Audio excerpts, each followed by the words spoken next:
Good day, everyone, and welcome to our presentation. So, today we are going to talk about the political caricature of the American era by Alfred McCoy.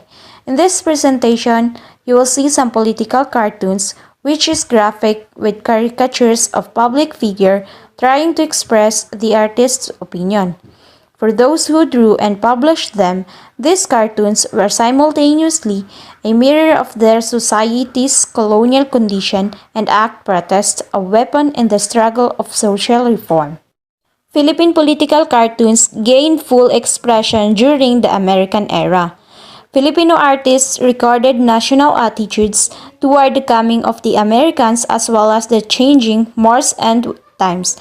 While these cartoons compiled in this book speak for themselves, historian Alfred McCoy's extensive research in Philippine and American archives provides a comprehensive background not only to the cartoons but to the turbulent period as well. The author's background, Alfred McCoy. Alfred McCoy is the author of Political Caricatures of the American Era, born on June 8, 1945 at Massachusetts, USA.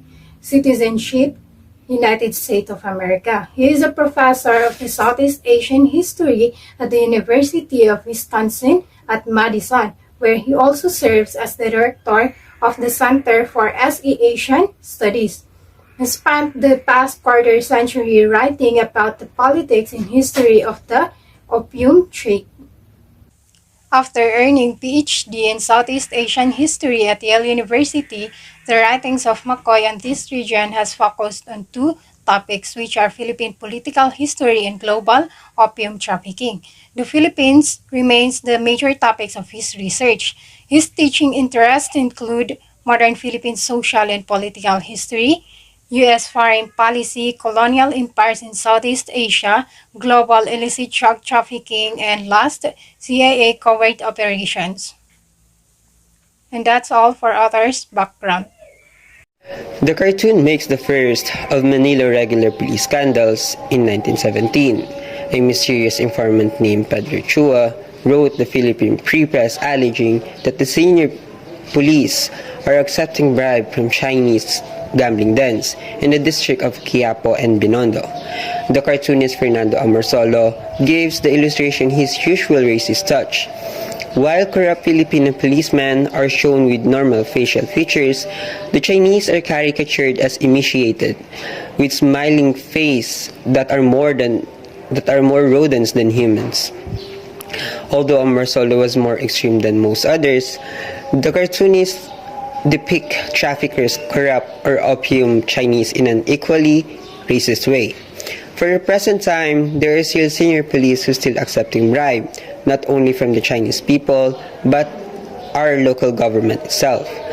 There are government officials who pay police to cover up the wrongdoings of corrupt government officials, which is very similar for the American caricature, where the Chinese people pay the police to hide their evil deeds. For this economic state right under the rule of majority of corrupt officials in the country, it will not really disappear and the issue will be rejected.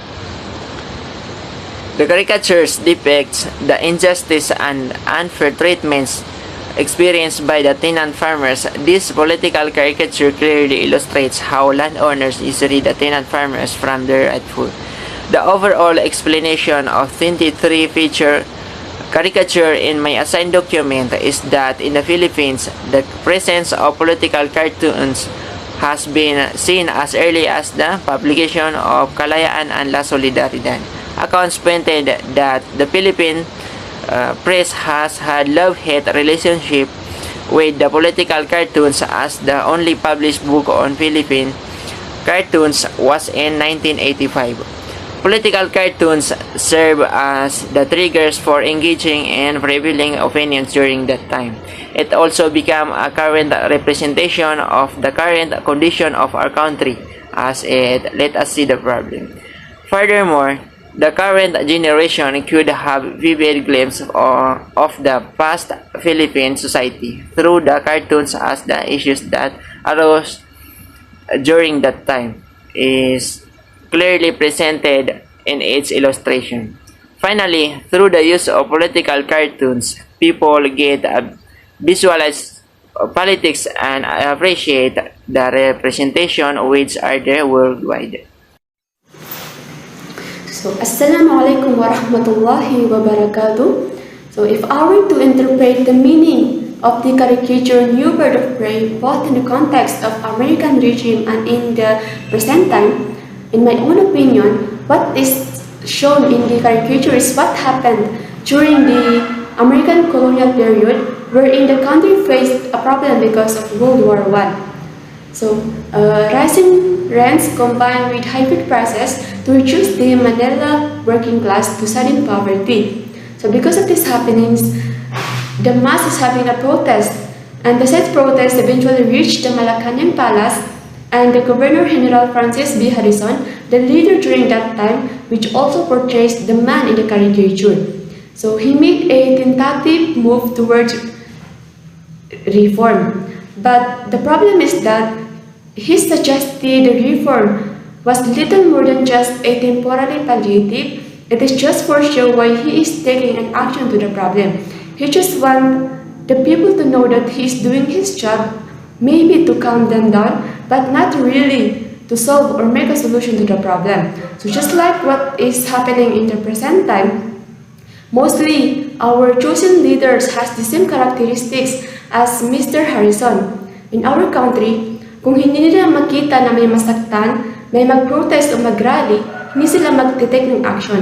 Kung hindi nila makita na may masaktan talaga, hindi talaga sila mag-take ng action, wala silang gagawin. And also, even when they take an action, hindi rin naman effective because the purpose and why they are taking an action is because to show the nation and its people that they somehow care, that they are doing their job rather than resolving the problem. Kumbaga is pagpapakitang tao lang. And also sometimes they just create another problem or scandal to cover up para pagtakpan yung unang problema. The caricature presented in the page 3, it shows that a single priest is living in a huge house, and that house is too big for a single person to live. While some other people are struggling to live and sharing the painful congestions in Plaza Goethe and Plaza Santa Cruz. And in the present time, for me, it's the same with some government officials living in a huge house and owns many land. While some of their people are struggling to live in their daily life because the area that is given by the government is limited, then it results the place becomes overcrowded. You may wonder why the mosquito became a king. As you can see on the picture at the center, where a mosquito was holding a sword, it means a symbol of honor and authority. The mosquitoes are everywhere in the whole city and they killed a lot of people since they have an honor and authority like a king. There also a cemetery symbolizes that many people died because of the malaria caused by the parasite, which turns the lives of the people into hell and nightmare, where people can no longer sleep peacefully at night because of the epidemic they faced that time. This epidemic happened during the 19th century, where we were colonized by the Spaniards. Their governance failed because of the Spanish public health procedures were grossly inadequate to the imperatives of Manila's side. They have been careless with the human environment. After Spanish colonization, America then came to colonize our country, and with their experience in tropical health gain in Caribbean, Americans found a way and some practices to control the spread of epidemic diseases on the 19th century. All in all, it really depends on how the government responds in this kind of situation. In our present time, we are all experiencing what people experienced before because we are in a major crisis and outbreaks because of the COVID-19 pandemic. We are now adjusting with our new normal life for almost 2 years. The country had been placed under a severe community quarantine that restricted mobility and commercial activity.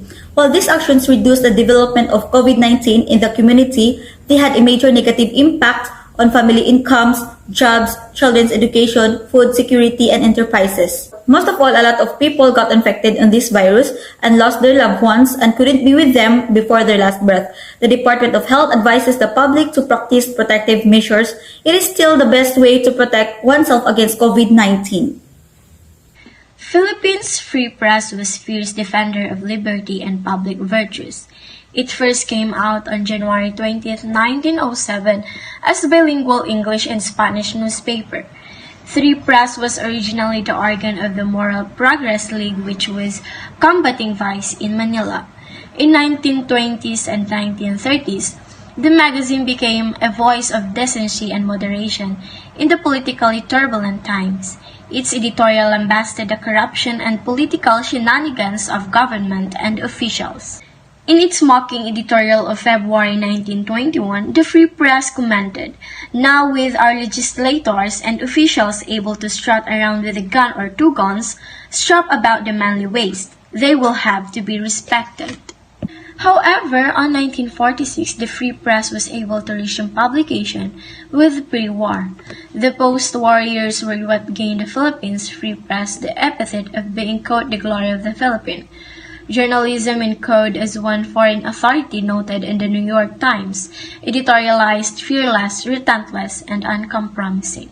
The magazine exposed graft, corruption, and other myriad forms and abuse of the public office.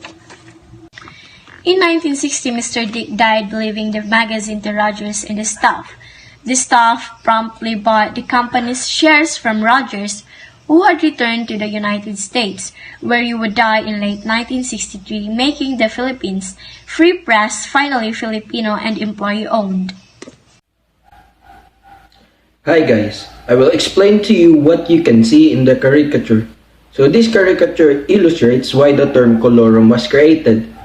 As you can see, there is a car at the center, and that car is an illegal taxi cab with two passengers that is driven by an irresponsible driver who hit and killed the policeman while guided by a Grim Reaper, or also called Kamatayan. And if you look closely at the taxi cab, there is a colorum sign. During the American regime period, fatal road accident rose, especially in Manila, mostly caused by illegal taxi operation killing innocent people. At the top right corner, the owner of the car is holding his money while profiting, even performing an illegal operation. It's illegal because the owner pretends that his or her car is private, but unfortunately, he makes it an illegal taxi cab. That is why it's called colorum. When the irresponsible driver makes a road accident, only the driver will face the criminal conviction, while the owner of the car is not included of the consequences of the accident. The main reason for that event is that the owner can make a bigger profit because he or she can avoid paying taxes, and his or her obligation of the car is unrestricted, which makes him an innocent if the driver has a criminal conviction. At the top right corner, that auto license are still granting reckless and criminal driver to drive or operate even they have criminal records. In the present time, colorum taxi cab is still existing, because I know a taxi driver who is a friend of mine, and he and the owner of this car are operating illegal taxi cab. He said that they can earn more from the owner of the car, and they don't pay public utility fee and legal taxi cab obligation. But nowadays, LTFRB are so strict while making process to stop illegal transportation or colorum, not only to taxi cab but all vehicles. During the time of American era, Manila sank into a miasma of corruption, vice in management, political thuggery escalate members of the council wanting for re-election mobilized the cities. Dumpster, whoever's vote the editorial pointed out that the gangster or terrorist carries more political influence than on honest mind. Alfred McCoy drew the caricature in the year 1918 that was entitled Why the Aparcero Rebels. It clearly illustrates how the tenant farmers being usually stripped by their landowners of their rightful share to the harvest of the land they plowed. McCoy depicts the injustices and unfair treatments experienced the tenant farmers. During the Spanish conquest, the encomienda became the cause of the enslavement of the Filipinos. The American government gave more grace and security to the Philippines, but it didn't bring about the change in the condition of the farmers. It only represented their own welfare and a slight improvement in their social order of the Filipinos. Under Republic, farmers continued to be exploited and slavery. As you can see on this political caricature, the Carabao is a thin and skinny with a worried facial expression, pulling a very exhausted and worn out farmer soaked with sweat and carrying a plenty of crops at his back and plowing the field at the same time. The sack had the words Talindua, Takipan, and Pasundo, which are all misguided names for the Paparcero's oppression and malpractices. In general, this illustration makes you feel the burden it highlights because you can see the man's physical misery with his face, tongue dangling, sweating, and a completely bent posture that might cause him to fall. Our country has seen many crises in the past. The Philippines consistently ranks among the world's most dangerous countries, from natural disasters to social and political upheaval. Last year, we were subjected to a major crisis with the spread of COVID-19, and our agriculture, which is the backbone of the Philippine economy, suffered the most of this crisis. Unfortunately, the income from their crops is low that is not enough to sustain the needs of their family and their personal needs. Despite their critical function, Filipino farm laborers remain one of our society's lowest and disadvantaged groups. The high level of poverty among our farmers also makes them highly at risk for the effects to this crisis. A new wrinkle in the art of thieving. The cartoon depicts on how city capitalists takes advantage of the poor Filipino farmers with their torrents title, which require the relinquishment of customary claims to issue titles and to grab lands in Nueva Ecija and other central Luzon provinces.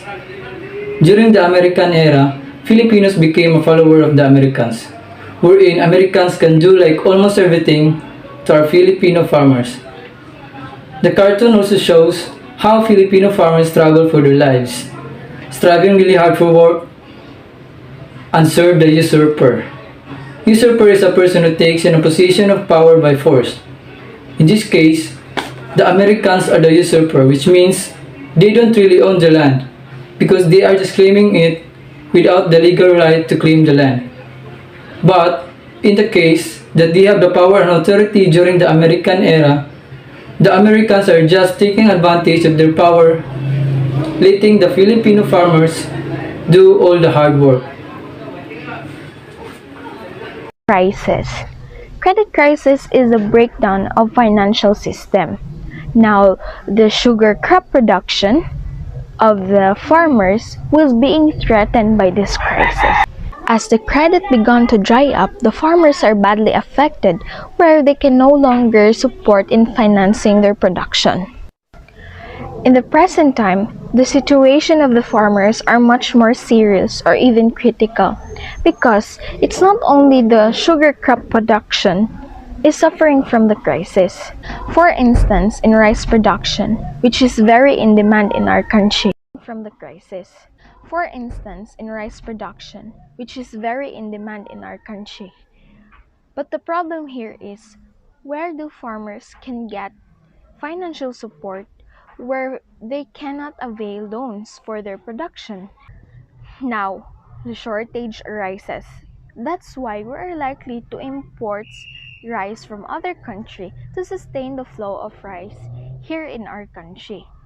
We are tend to imports rice from other countries in which we are much more greater of land to cultivate. That's why it is very serious and critical to the present time. 1920s, Manila became the national center of university education. He could now return home, urbane and beautifully dressed to get the benefit of adoration and jealousy, having withstood the shock of transition from country to city. In 1929 captures the annual ceremony in the Free Press. These are the days of the returning student when he comes into his own. Behold him as he walks down the main street of his small town or barrio, the center of attention, the subject of all gazes, a monarch in his own right, a type of collegiate Caesar. His clothing are studied, his shoes are studied, His hat and how he wears it is studied. Everything about him is studied. Even the way he walks and carries himself is observed and imitated. It is any surprise that surrounded by such flattery, he believed himself to be a superior, being a conqueror hero. Let us not blame him. After all, the student, like the rest of us, is human, and we all grow up in a culture of adoration and their worship. These happy homecomings and student days don't last forever. Life is tough, war, with each difficulties, sorrows, and sufferings come all too soon. To carpe diem and enjoy life while we still have it. Each other fairly. The Devil's Broad. The tenant farmers in Pangasinan have protested their treatment, and dock and sugar mill workers in western Visayas have mounted a general strike. So this image simply means fairness and equality. So the common example is racism, which is in US, mas may privilege yung mga white Americans kaysa sa black Americans. Another example is about gender. In other countries, women are paid less than men, even though they're doing the same work. So another example is about income inequalities. Like here in the Philippines, the poorest of the population had only a small share of national income, while the rich had a bigger share. So this image simply means fairness and equality, which also means we Filipinos are all equal, and we should deal each other fairly. Filipino nationalists regarded themselves as economic outsiders in their land when demobilized American troops staffed the Insular Civil Service. American corporations won key development contracts. Filipino nationalists grew more concerned with economic concerns with the inauguration of the Philippine Parliament in 1907. It gave them a political voice. Atlantic Gulf and Pacific Company were two of the most conspicuous American companies during the first decade of American administration. AG&P, a prominent American civil engineering firm founded in the 1880s, had secured substantial contracts from the Philippine Coast Guard. The Manila Port contract, which had already been finished by the 1908, was a massive undertaking. Meralco, also known as ERR&L Corporation, was a significant public utility in Manila. It won a contract in 1908 for the construction of the Manila Electrical Street Tramway. Nationalists were anxious about keeping such a vital government service in American hands. The company charged the highest rail fares in Asia and forced most of the city's working class to walk to work. Under the circumstances, the cartoon's image of Meralco dragging Juan de la Cruz along the neck as he vomits passes from his emaciated frame is no overstatement. Good morning, guys. I am Nilawang Jamaluddin from JEC 105 DD4. I choose this image because this image speaks for itself. And many Filipino tend to go abroad because of the bigger salary that they can get from the other country. This is because our government employees' salary is not enough for them. They have families that have needs. Here in the Philippines, you work hard for what you do, but the salary that you might get is not even close to the people who work abroad that has the same work as you do. This is also the reason why Filipino workers in the Philippines are getting smaller and smaller.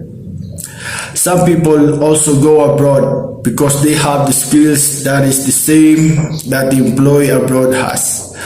But the only difference is the salary that they get. For example, in America, as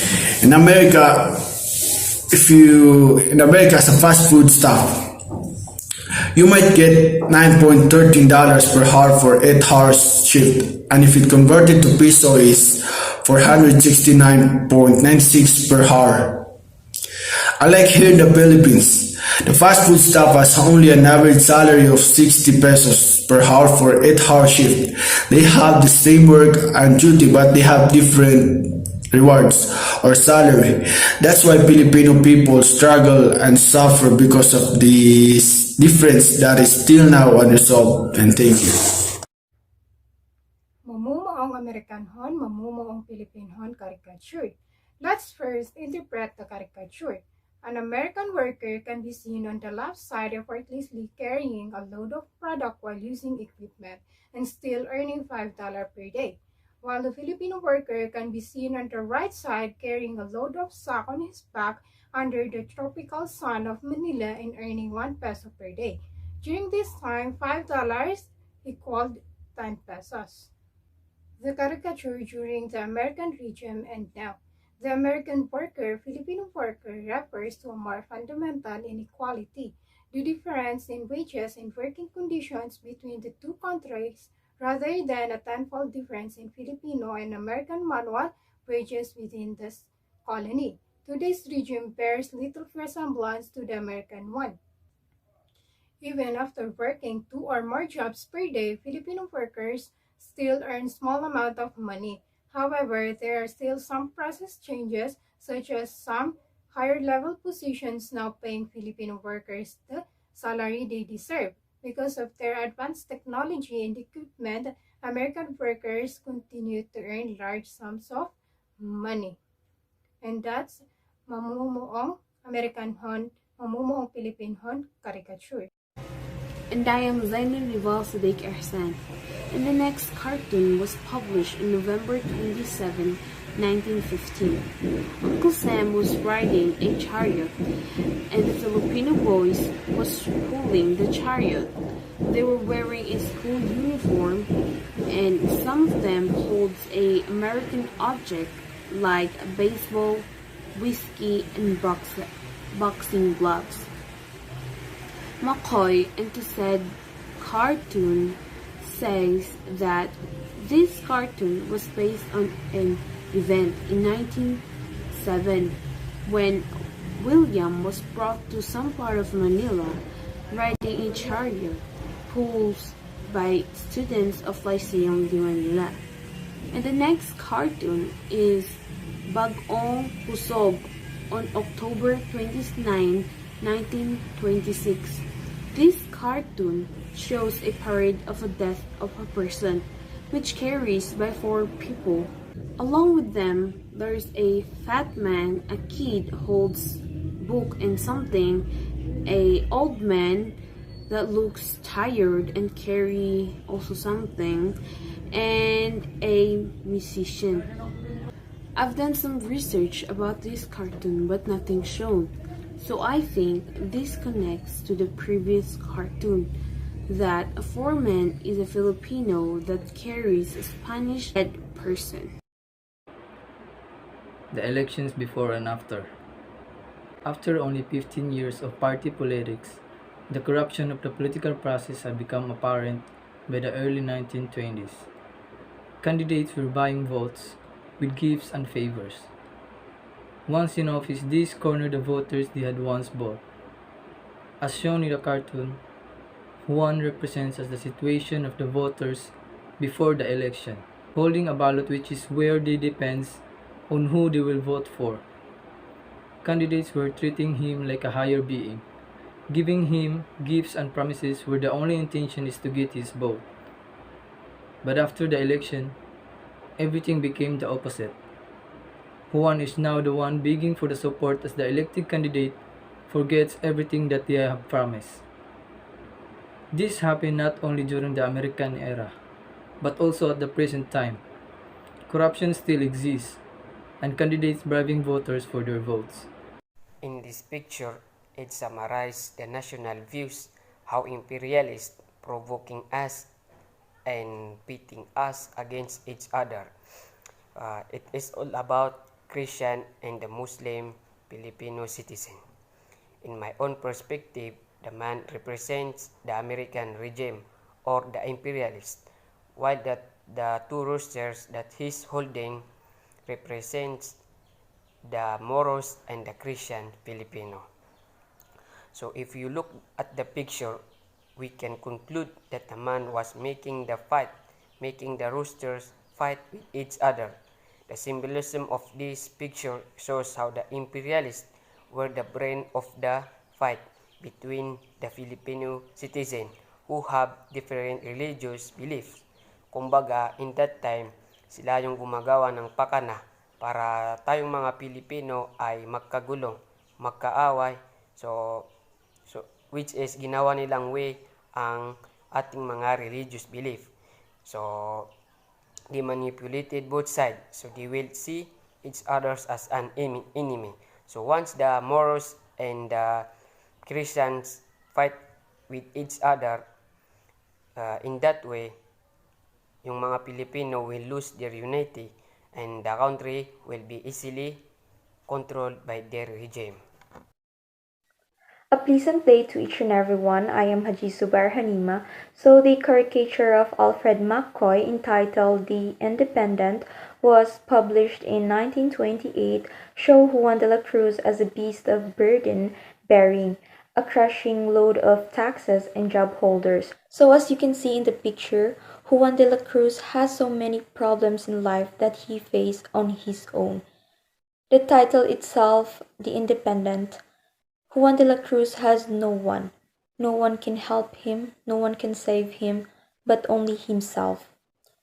So just like what we are facing right now in our country is poor and a development country.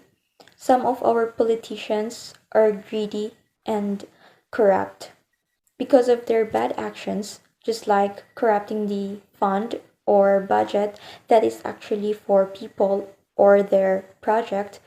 We people are the one who will suffer from their wrongdoings. We pay so many taxes and we face so many problems in life.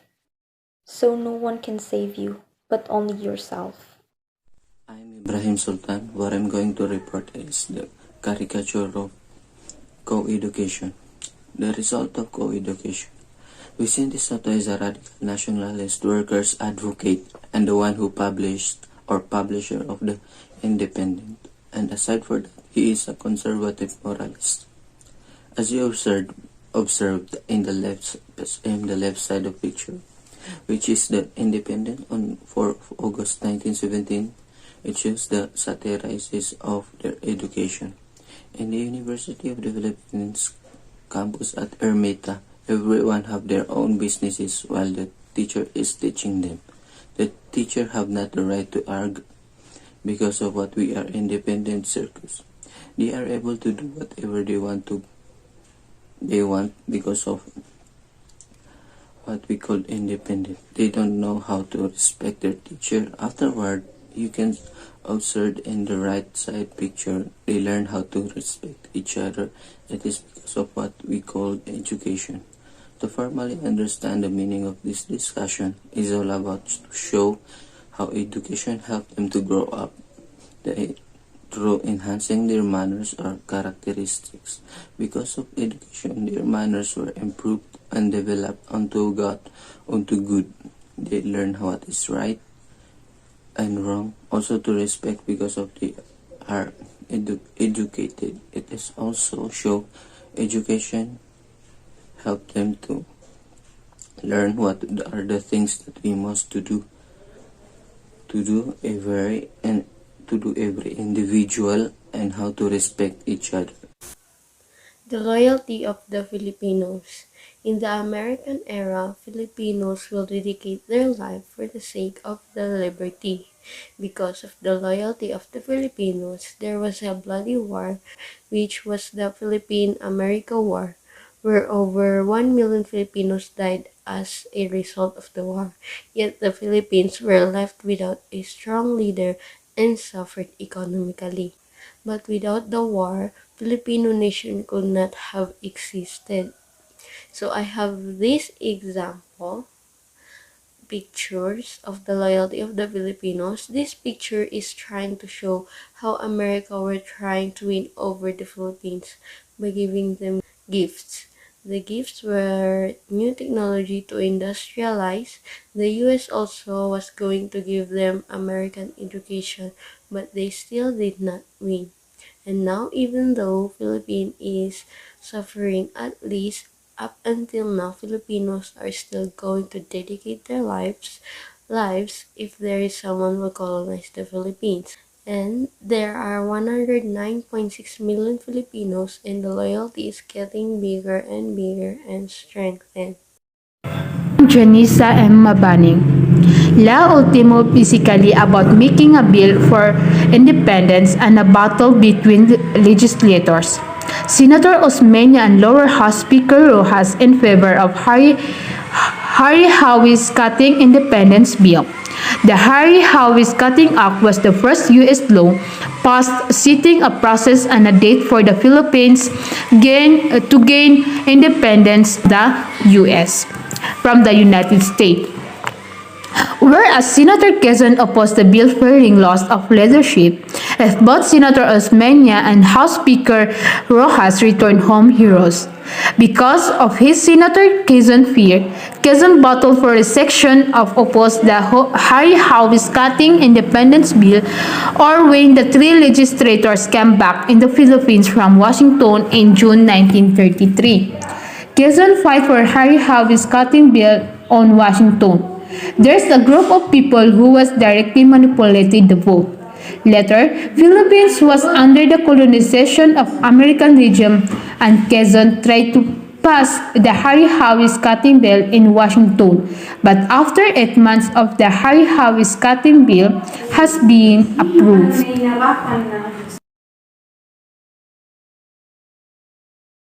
Although the book only covered the period of early American through Commonwealth, it reflected the two cartoon themes, anti-American sentiments and the condemnation of the ruling class.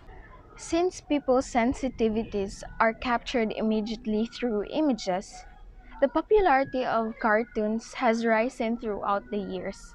It gave information about how the government ruled in history and how we were well influenced by the colonizers. These caricatures clarify the historical information and serve as eye-openers to the realities experienced by the people under the American occupation. The other cartoons depict how Americans controlled Filipinos through seemingly harmless American objects by controlling their consciousness and mentality.